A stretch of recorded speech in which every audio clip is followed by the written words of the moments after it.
साथियों, पिछले कुछ दिनों से 2-4 रोज से लगातार सभी पालकों में एक उमंग आ गया है। सब कह रहे हैं कि मुझे भी अपने बच्चों की नवोदय में तैयारी करानी है, मुझे भी अपने बच्चों को नवोदय की परीक्षा दिलवाना है। अच्छी बात है, बहुत अच्छी बात है। कारण ये है कि अभी जो है 5वीं और 8वीं का रिजल्ट आया है, जो कक्षा 6वीं और 9वीं में प्रवेश के लिए है। बहुत से बच्चों का चयन हुआ, कुछ बच्चों का नहीं हो पाया। तो यहाँ पर हम चर्चा करेंगे कि आखिर नवोदय में चयन के लिए हमको करना क्या चाहिए। यह वीडियो जो है मेरे अनुभव पर आधारित है। अभी तक जो 5 साल मैंने नवोदय का क्लास लिया है, उस क्लास के दौरान मैंने जो अनुभव किया है, उन सारे बातों को मैं आपके साथ फेस टू फेस चर्चा करने वाला हूँ। सबसे पहला जो है, आप जब नवोदय विद्यालय का नोटिफिकेशन जारी होता है तो उसके नियमावली को ध्यान से पढ़िए। जो मोटा मोटा चीज है उसको मैं बता रहा हूँ। जन्म तारीख उसमें दिया रहता है, उस अनुसार से ही करना है। जो मेन इशू ये है शहरी और ग्रामीण का, ठीक है। बहुत लोगों की मानसिकता है कि गांव वाले बच्चों के लिए 75% सीट रिजर्व होता है। बिल्कुल सही बात है ये, लेकिन यहां पर धारणा ये हो जाता है कि जब 75% सीट गांव के लिए रिजर्व है तो 25% सीट शहर के बच्चों के लिए है, जो कि गलत है। अगर आप ऐसा सोचते हैं तो बिल्कुल गलत है। ऐसी कोई स्थिति नहीं है। यह टोटल जो है कंपटीशन के बेस में होता है। अगर 25% सीट रिजर्व होता तो अभी 2025 में जो नवोदय चयन सूची आता तो महासमुंद जिला में कम से कम 20 बच्चों का शहरी क्षेत्र से चयन होता। सिर्फ महासमुंद ही जिला नहीं, हर जिला में 20 बच्चों का चयन शहरी क्षेत्र से ही होता। लेकिन ये बात क्यों उठ रही है? इसलिए उठ रही है कि नियम को पढ़ते नहीं है और सुनी सुनाई बातों पर विश्वास करते हैं। तो नियम में स्पष्ट है कि 75% सीट ग्रामीण स्तर पर ग्रामीण क्षेत्र में स्थित विद्यालयों में अध्ययनरत बच्चों के लिए रिजर्व है। इसका मतलब यह है कि ऐसा स्कूल जो ग्राम पंचायत के क्षेत्र के अंतर्गत है वो ग्रामीण क्षेत्र कहलाता है। वो स्कूल ग्रामीण कहलाता है, वहां पे पढ़ने वाले बच्चे ग्रामीण क्षेत्र से पेपर दिला सकते हैं। लेकिन 25% सीट जिसकी बात आप लोग शहरी क्षेत्र के कहते हैं वो बिल्कुल ओपन है। वो शहरी के लिए रिजर्व नहीं है, वो ओपन है। उस 25% सीट में अर्थात 80 में से 20 सीट के लिए जिला में अध्ययनरत हर बच्चा जो है फाइट कर सकता है। अब उसमें गांव के भी बच्चे आएंगे, शहर के भी बच्चे आएंगे। क्लियर है? जैसे कि कोई बच्चा शहर के स्कूल में पढ़ रहा है तो उसके लिए चुनौती क्या है? उसको लिए चुनौती सबसे पहले यह है, उनको क्लियर कर देना चाहिए कि पहला 80 में से 60 सीट जो है गांव वाले के रिजर्व है, तो उसमें जा ही नहीं सकता। वो उसके लिए नहीं है क्योंकि वो शहर में पढ़ रहा है। बच गए जो 20 सीट, उस 20 सीट के लिए पूरा जिला के विद्यार्थी जो है, चाहे वो गांव के हो चाहे शहर के हो, फाइट कर सकते हैं। और यह तय करता है आपके रैंक के अनुसार से। आप अगर बहुत अच्छा से पेपर दिलाए हैं, आपका नंबर बहुत अच्छा है, तब कहीं जाकर शहरी क्षेत्र से आपका चयन होगा, जो कि अनारक्षित कहलाता है, अर्थात जो है ओपन कहलाता है। उसमें भी कैटेगरी है, UR, SC, ST, OBC, जो भी शासन के नियमानुसार उसमें दिया जाता है, वो भी कैटेगरी है। लेकिन शहरी का लिए कोई अलग से सीट रिजर्व नहीं है। शहरी में पढ़ने वाले विद्यार्थियों को सीट को अपने लिए पाना पड़ता है मेहनत से। इसीलिए महासमुंद जिला में पिछले 3 साल से देखा जाए तो शहरी क्षेत्र से केवल एक विद्यार्थी का चयन हो रहा था, क्योंकि वहां पर कंपटीशन बहुत ज्यादा है। दूसरी ओर इस साल कंपटीशन और बहुत ज्यादा हुआ, तो अभी एक भी बच्चे का नवोदय में चयन शहरी क्षेत्र से वहां नहीं हुआ, सभी जो है ग्रामीण क्षेत्र से। तो ये शहरी और ग्रामीण का जो गणित है आपको समझ में आया होगा। और इस बार काफी प्रयास हमने भी किया, क्योंकि मेरा बेटा लक्ष्य शहरी क्षेत्र में अध्ययनरत था, तो शहरी क्षेत्र में चयन होना है, इसके लिए टारगेट भी बड़ा किया था। जिला में टॉप 10 के अंतर्गत आए हमारा टारगेट था। और माता परमेश्वरी की कृपा से, ईश्वर की कृपा से जो है बच्चे ने बहुत अच्छा मेहनत किया, सबका आशीर्वाद रहा और वह जो है शहरी क्षेत्र में चयनित हुआ।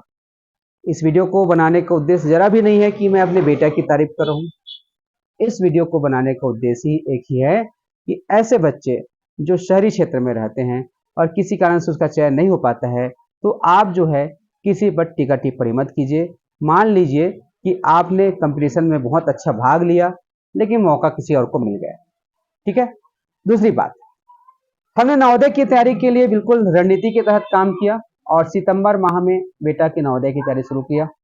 4 महीने की तैयारी थी और 4 महीने में उन्होंने अचीवमेंट किया।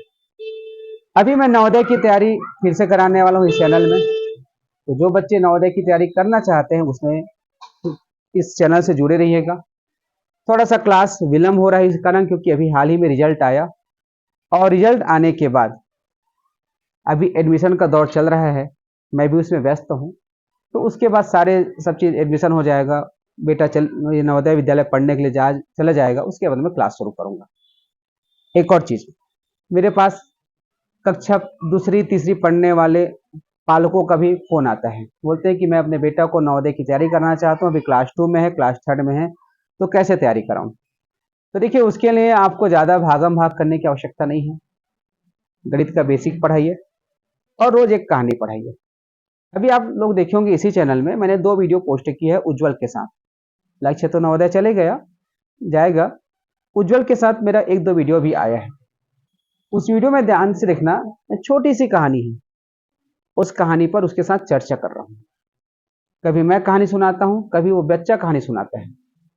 तो उस वीडियो को सभी माता पिता जरूर देखें, क्योंकि उसमें आपको अपने बच्चों के साथ किस प्रकार से कहानी सुनाना है, उससे किस प्रकार से कहानी सुनना है, ये आपको सीखने को मिलेगा। उससे होगा क्या, जो तर्क शक्ति उसके में जो डेवलप हो रहा है वही आगे जाकर काम करने वाला है।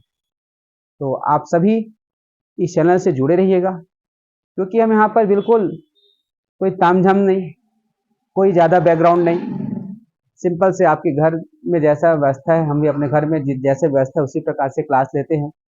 अभी मैं घर के आंगन में बैठा था तो मुझे लगा कि आप लोगों से चर्चा करना चाहिए, तो मैंने इस विषय पर चर्चा किया। तो आप सभी जो नवोदय की तैयारी कराना चाहते हैं उनको बहुत बहुत शुभकामनाएं। अच्छे से तैयारी कराइए, लगन से कराइए, विश्वास से कराइए और एक बड़ा लक्ष्य रखकर तैयारी कराइए, क्योंकि लक्ष्य के बिना सब कुछ अधूरा है। मैंने भी लक्ष्य रखा था लक्ष्य के लिए कि इस बार रायपुर जिला में टॉप 10 में या टॉप में जो है बेटा का नाम हो, और उसी अनुसार से हमने मेहनत भी किया और बेटा का नवोदय में चयन हो।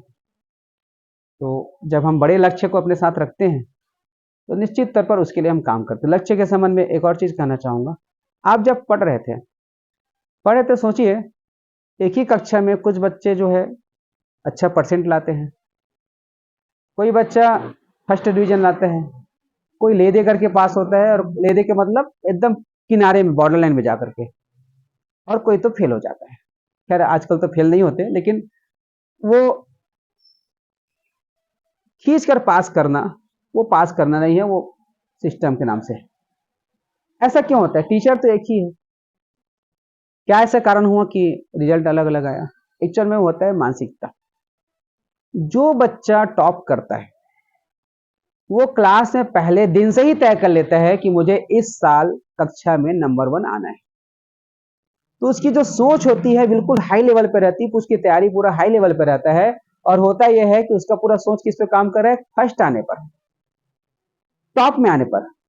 जब टॉप में आ रहा है तो पास होना, फर्स्ट डिवीजन आना ऑटोमेटिक हो जाता है, क्योंकि उसका मेहनत उसके बराबर होता है।